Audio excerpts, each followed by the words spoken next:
لو مش عايز المكنة تنحر فل معاك والفل يعيش معاك، لازم تسمع الفيديو ده. أول حاجة، مثلا هنتكلم لو عايز تركب فل بس، تغير كرانة كاملة، قلب ديسك كامل، أو ورق دبرياش يعني. هنشوف معنا. أول حاجة لازم تبص عليها كرانة الفل دي. هتبص على حاجتين: البدن ده ما يبقى متاكل عامل شف هنا، أو البدن نفسه ده مش عريض. تاني هام هتبص هنا على مكان الفل، لو لقيته معضعض عامل حزز زي كده، في تآكل كده مكان ما الحديد ما يبقى راكب، مش هيشتغل معاك الفل تمام. هي ممكن يدي نحرة معاك أو دردكة أو الكلام ده. لازم دي تبقى مسطرة واحدة كده، ميبقاش فيها ولا تآكل هنا ولا تآكل هنا، والشفة دي تبقى عريضة معاك عشان الفل يبقى محكم. الفلانشة دي برضه هتبص على البدن ده، لو خف أو عمل هنا شفة زي كده يبقى دي باظت. الحديد ده لازم يبقى خشن، النقط اللي انتوا شايفينها لازم تبقى خشنة ومحمل معاك، عرض الحديدة نفسها محمل معاك ويبقى خشن. يعني عندك الحديد ده بايظ، عندك الكرانة دي مفيهاش عضعضة هنا كويس ها، بس البدن ده صغير فمش هيبقى محكم الفل. لما يبقى البدن ده عريض شوية والبدن ده عريض شوية، بدل مثلا ما يبقى كده هيبقى كده معاك. لما تكون عريضة يبقى فيه السنة دي تصغر معاك، السنة دي كبيرة معاك زي كده، اعرف ان هو مش هيبقى محكم وهيفلت معاك وهتجيب فل بسرعة المكنة. لازم تبقى كده مثلا، يبقى في مجال اللي هو لمة الدبرياج بس، اللي هو تلم دبرياج تفصل حركة. وما ينفعش برضه تبقى كده على الآخر، يعني كده على الآخر مفيش مجال. هتدوس دبرياج هتروح فين لورا؟ هتصد معاك هنا جوه كده، هتصد معاك جوه، فمش هيبقى في مجال. هتبقى لامم دبرياج والدبرياج اصلا مش هياخد ود معاك، هتعصر السلك نفسه وهتدي غيرها هتنطر معاك المكنة، مش هتفصل حركة. فدي ليها بقان مناسب يعني، ولا داخلة جوه قوي ولا طالعة بره قوي، اللي هو سنة كده يعني مناسبة. طيب دي زي ما قلنا دول الشفة دي رفيعة مش حلوين. تمام، نيجي هنا الحديد. الحديد زي ما انت شايف ناعم برضه. بص ده حديد شغال خشن. شايفين الفرق في الحراشة باين ان هو خشن، والنقط دي مبينة يعني حلوة. دي ناعمة متاكل. التاكل ده يخلي الفيلم معاك ينحر ما يكلبش ببعضيه، ان هو معمول نظام دي خشن، فيمسك مع ورق الفيل، يمسك مع ورق الفيل، يبقى طلعت المكنة شديدة، مفيش نحرة، ما يتكلش معاك بسرعة. تمام. طيب انت دلوقتي مثلا لقيت دي خفيفة ودي خفيفة والحديد ناعم زي كده، يبقى انت تعمل ايه؟ تغير قلب ديسك على طول. طب ماشي، لقيت مثلا الحديدات، ورق الحديد ده حلو كده خشن محمل، كبدن محمل وخشونة حلوة، يبقى كده الحديد ده شغال. في فكرة تانية ممكن نعملها في الحديد، هنيجي بصاروخ كده و... ونعمل كده اهو، شفف كده 4 مثلا هنا الناحية التانية. بدأ مثلا أنا عملت هنا كده حز، مينفعش أعمل قصاده هنا. أجي هنا مثلا في الناحية التانية برضه أعمل حز كده، حز بحيث يبقى أربع هنا حز، 4 تعزاز كده، والناحية التانية بس مش بكون عكسهم يعني يا محمود. عكسه مية. يعني مثلا هنا يبقى هنا. تمام. تمام، دي فكرة برضه هتخلي الفل معاك يبقى كويس ويعيش معاك. تمام. انا لقيت مثلا حديد حلو زي كده والكرونة محملة زي كده، شايفين دي من دي؟ الكرونة مثلا محملة زي كده ما اتاكلتش، وبقان الفل نفسه هنا سليم. ده طبعا دي مش مغسول، احنا ما نشرح بس. لو جينا نركب او نعمل نركب على المكنة كله ده ما يتنضف كويس ويتغسل كويس، وهتيجي من اللي دي كويسة مثلا معاك والبدن ده حلو، يبقى دي شغالة، والحديد زي ما قلنا شغال، ودي برضه لازم يبقى بدنها محمل زي كده. شايفين الفرق؟ دي محملة عندي، هتقول لي ملي شعراية يعني خفيفة، بس تفرق معاك. تمام. هنيجي لقينا دي تمام ودي تمام ودي تمام زي ما قلنا لكم كده. هنجيب ورق فل وهنعمل ايه؟ لازم تجيب ورق الفل وتملى الطبق مثلا زيت نضيف، وتسقط ورق الفل ورقة ورقة ورقة ورقة، وتسيبهم نص ساعة على الأقل، بحيث الفل يشرب زيت، يعيش الفل معاه.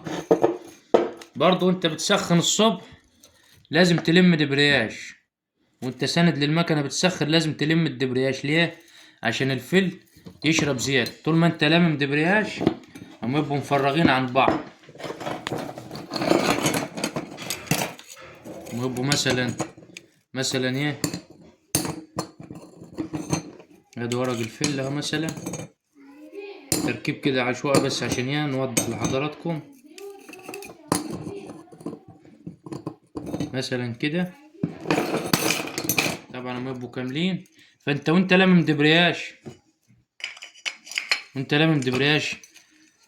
بدل ما يبقوا قافلين على بعض كده، لما تلم دبرياج كده يفتحوا معاك دول كده سنة، فيشربوا في رشاش زيت ما يبقوا فيهوش الزيت، زي فتحة كده زي خرم الإبرة كده، ما يرش زيت عليها على الفل. أبوريها لكم دي لما نبقى نشرح على مجال الزيت في التوك توك، أبوريها لكم برضو في فتحة لازم تسلكها كويس في العمرة، عشان دي نظام رشاش زيت، بترش زيت على الفل على ورق الفل ده عشان ما يتكلش وما يمسحش وينحر معاك فل، لأن هنا في خشونة برضو في ورق الفل، لو مسحت زي كده اتسوت يعني هتنحر معاك فل المكنة. لازم يبقى فيه حرشة تبقى حرشة كده الورقة بحيث يمسك في بعضيه، ما ينحرش معاك. وري لهم تركيب الفل الصحيح. وتركيب يركب ازاي؟ الفل الصحيح ليه تركيب برضه، يعني ليه تركيبة صحيحة برضه مش عشوائي، عشان تبقوا فاهمين. فل. تركيب الفل ليه تركيبة، ما يتركبش عشوائي يعني. انا مثلا اول حاجة هنجيب ورقتين السوست دول، ولو ما عندكش دول لازم تجيبهم برضه، عشان دول بيساعدوا ان المكنة ما تنحرش فل، يبقى عمر الفل اطول. اول حاجة هتجيب ورقتين السوست، وفي واحدة عدلة وفي واحدة عاملة تقويصة، واحدة مقوصة زي كده واحدة عدلة. طيب العدلة فيها نظام خط، الخط ده يبقى من تحت كده بالطريقة دي. اللي فيها تقويصة كده، بس التقويصة تبقى لفوق مش كده، تبقى كده. الشفة اللي رافعة لفوق من بره تبقى كده. تمام. تمام. وهنجيب الورقة اللي هي النص دي في ال14 ده، انضف حاجة. بالنسبة للحديد ليه ترتيبة برضه لازم تخلي بالكم منها، في ناحية مشطوفة وفي ناحية عدلة. الحديدة دي مثلا فيها حز اهو، ما ينفعش اركب الحز ده القديمة، ما تبقى دي معروفة اللي فيها حز ما تبقى راكبة في الأول، عشان حز السوستة دي اللي هما الورقتين السوستة ما ينفعش اركب دي. هجيب واحدة تاني زي ما قلنا لكم، في ناحية شطفة وفي ناحية فيها تقويسة كده، فيها شطفة وفي ناحية عدلة. هخلي الشطفية من تحت أول ورقة، تمام، وأجي مركب ورقة فيل. التانية هتبقى عكسها، هتبقى الشطفية من فوق، تمام، وادي ورقة الفيل. والتالتة عكسها، الشطفية من تحت، تمام، ورقة فيل. الرابعة برضو عكسها برضو، الشطفية من فوق، دي الشطفية تحت، دي الشطفية فوق، تمام. الخامسة نفسها برضو الشطفية فوق، الشطفية فوق. السادسة الشطفية تبقى تحت، الشطفية تحت. وادي ورقة الفيلم. يعني اعتبر أول واحدة الشطفية تحت، بعد كده عكسها الشطفية فوق، بعد كده الشطفية تحت، بعد كده عكسها الشطفية فوق، الشطفية فوق، الشطفية تحت، واخر حاجة ورقة الفيل. وادي الفلاش. تمام. وادي مركب السوست كده.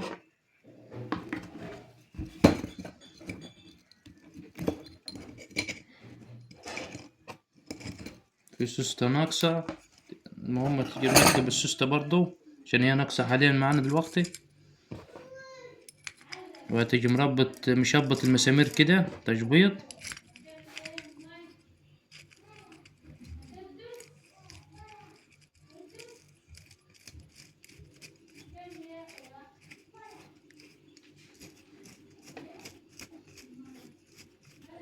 احنا بنشرح بس يا جماعة عشان ما نقفل. طبعا على التكفيل كل ده يبقى متنضف، وزي ما مفهمينكم الزيت لما يتحط في الفيل، لما يتحط في الزيت اقل حاجة نص ساعة.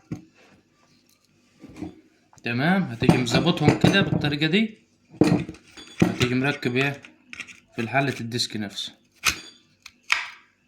تبدأ تركب بقى مساميرك وتجرب كده يبقى تركيب الفل معنا تمام.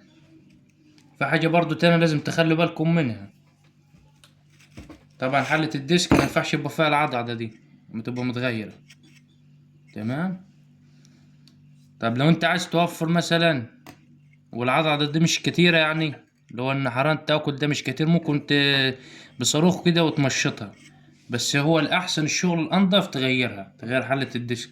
وفي حاجة برضو لازم تخلي بالكم منها، لما تخلي الفل برضو ينحر ويديك صوت كده دردكة، لو لمت برياش يمنع معاك اللي هو الجلبة النحاس دي اللي هنا، لازم تخلوا بالكم منها. لو هتجيب الجلبة في جلبة حديد كده، هتجيبها وتركبها هنا بعد ما تغسل وتنضف وتهز كده، لقيت فيها رجة يبقى لازم تغير الجلبة النحاس، أو تجيب حلة كاملة بالترس هيجي معها الجلبة دي جديدة، أو تروح عند الخراط يفور لك الجلبة النحاس دي القديمة ويعمل لك واحدة نحاس، ويعمل لك مجرى تزييت برضو ليها كده عشان تاخد زيت.